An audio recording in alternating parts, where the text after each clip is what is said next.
guys, and welcome back to my channel and welcome back to another DIY video. Today it's one that I've been wanting to do for such a long time, but I haven't done it. I'm not sure why, I haven't really had an excuse, but it is 5 different gemstone pendant necklaces. The awesome thing about this DIY is that the chain I show you how to make, or the necklace chain I show you how to make, is interchangeable. So if you're feeling like you want this necklace long one day or short the next, you can make a bunch of different styles of these chains and just change them out for all sorts of different ones. So we've got some crystals, we've got some jars, we have some fairy bottles. This is reminiscent of a video I did a while back where I made little cloches into some fairy garden DIY as part of my tacky to gothy series, which I will be hopefully bring back next Halloween. Obviously it's hard to get tacky Halloween stuff when it's not Halloween. I do have a couple of random skeleton parts left over, like this hand, so if you'd like to see a DIY on kind of like these skeleton bits and pieces, let me know. I'll see what I can do. I'm not too sure. I've got a bunch of stuff. I really just bought the set for the skull, but I've got a bunch left. Anyway, rambling too much, let's get into the video. So guys, here is what you're going to need for this video. First off, we ignore how terrible my nails look. I apologise. Haven't done them, I've been painting a bunch of furniture. So first off, I got my heat proof mat as my background because we are using a hot glue gun. I need to make sure that my table doesn't get ruined. But for the actual DIY, we're obviously doing 3 today, so I'm going to show you the main components for the DIYs and then each individual pieces for each specific DIY. So first off, you're obviously going to need some chain. I've already got enough chain here to make 1 or 2 necklace lengths. I bought this on Amazon. It's just some cable link silver chain. You're also going to want some jump rings. These are also just from the craft store. These are basically simple, cheap little jump rings. These I think were like £2 for the pack. You might want some lobster claw clasps if you're making your necklace smaller on your neck, a variety of pliers and wire cutters. You will also want some of these I don't actually know what these are called. There's a piece of wire that has a loop. And then also some gemstones. So I've got here, this is some crystal quartz, and there's just some tumbled, but you can also use amethyst for chunks like this. It's kind of like a more chunky style. I'll show you how to use both of these. These are some gemstone chips. This is garnet gemstone chips. They have so many gemstone chips from when I used to make gemstone jewellery that I just swamped in the stuff. And if you have one of those gemstone bracelets, that has the perfect amount on for this necklace, but obviously I have loads.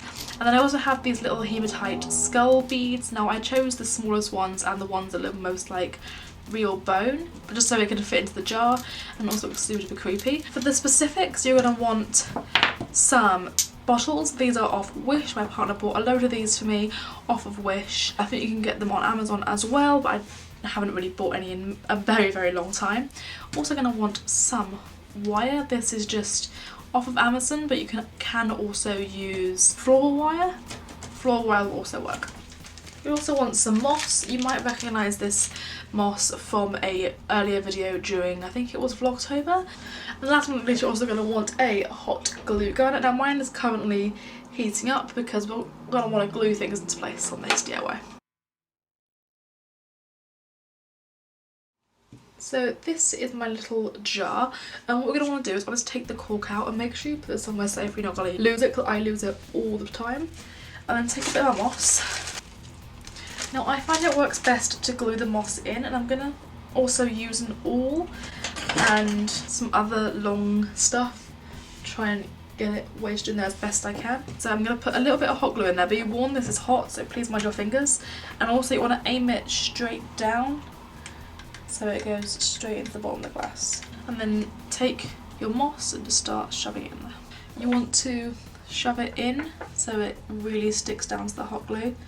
And what I find is best to do is when you get one of your skull beads, you can kind of wedge your awl in the hole at the top, and that will kind of help you get it in. And put the tiniest little bit of hot glue just on the end, and you want to put it in place, and then taking your other pointy object, you want to hold the skull down where you pull it all out, and then if you can see there, the little skull is firmly wedged in there. I'm going to wait a mo to let that kind of clear up, before we glue the top on, and during that time I'm going to show you how to make the other one. You're going to want to fill it with some crystals. I like to kind of half fill mine. I think it adds a really cool flair. You can also fully fill these up if you want, but I like to half fill them. And then put that to one side. We're taking our cork and one of whatever these are called. You're going to want to kind of measure it against the cork and see how far in it wants to go. Snip off some of the excess. So I'm gonna glue this into here. So I want to take my pliers like so, and I'm gonna want to push this in the middle as far as I can. Feels pretty secure in there, but I am gonna want to glue it in as well.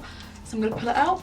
Taking my hot glue gun, I'm gonna take the wire on the pliers and put it into the nozzle, but coated in hot glue. Be really careful not to touch the glue and put it back into the hole. And then to secure it in place, again holding the cork with my pliers, put a little bit of glue around the outside of my cork, and I'm going to just stick it in there. And that is how easy it is. It's fully complete. We can add our chain in just a moment. We'll do all the chains at the end when we have all the pendants finished up.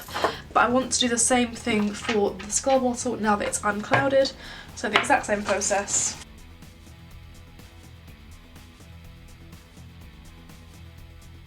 Then I'm also going to take my jar that's filled up with those little skull beads. I really can't think of anything else I want to do with them, but I think I'll make a really cool necklace. Boom! Skull jars. So for the next two crystal ones, I've already chosen a nice shaped quartz crystal, and I'm going to choose out of these which I want to use. I think I want to use this one. I like how it's shaped, I like how the point looks.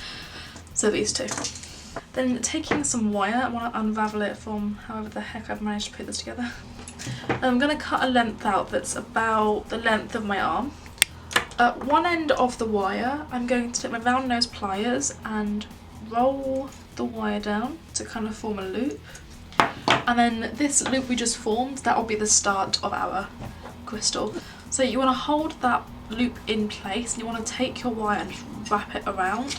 You can loop it around the top a couple of times just to make sure it's secure. You basically want to wrap it round so the crystal is in like a cage of wire. So that crystal feels pretty secure in there. I can then cut the rest of my wire off. That's one side because I can use that for my next DIY. I'm going to just pinch together, and that is one of the pendants fully complete. That's what it looks like, all wrapped in the wire. Let's get on to this other more rugged sort of design. So using the remnants of the wire from my previous DIY, I'm going to do the same thing where I make a loop at the top. So wrapping it around using my round nose pliers like that. And then because I want to have this dropping like downwards, so the white bit's at the top and the purple bit is at the bottom, I'm going to position this just at the top, and with a little bit of hot glue I'm going to hold my wire there.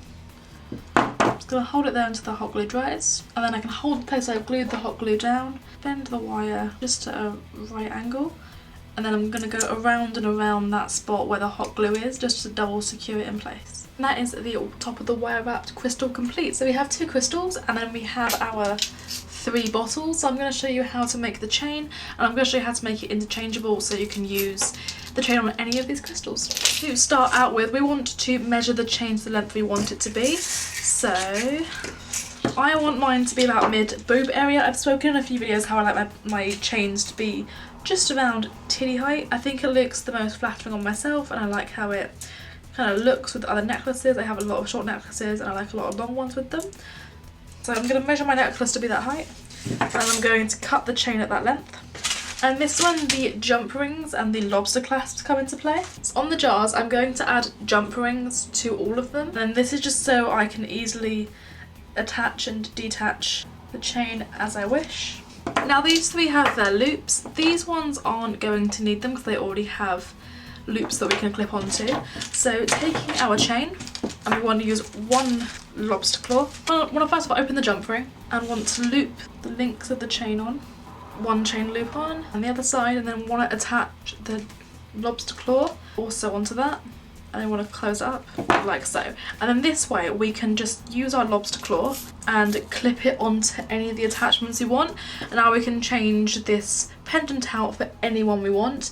If you didn't want to change out the pendant, you wouldn't have to add an extra jump ring. You just go straight from this jump ring onto there and it'd be attached.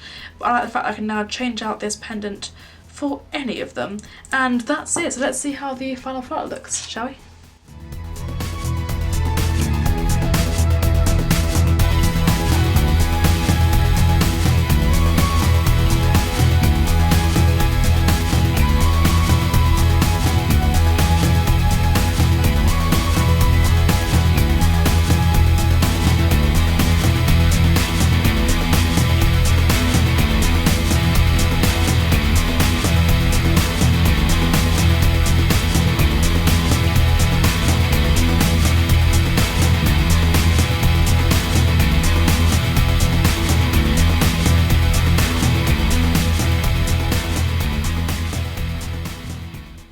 I hope you enjoyed this video. I hope you found it interesting, exciting, informative, helpful. I thought I'd give you guys 5 different DIYs to do because they're all along the same sort of vein, but also they're kind of different in each way. And if you want to do one or want to do all of them, that's awesome. This DIY is also super cheap. It's also something really cool about this DIY.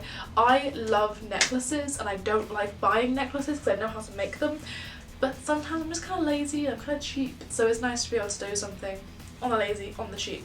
Also, do you like my hair? It has been years since I've had my hair long enough to get into milkmaid braids, and I'm so excited I can finally do it again.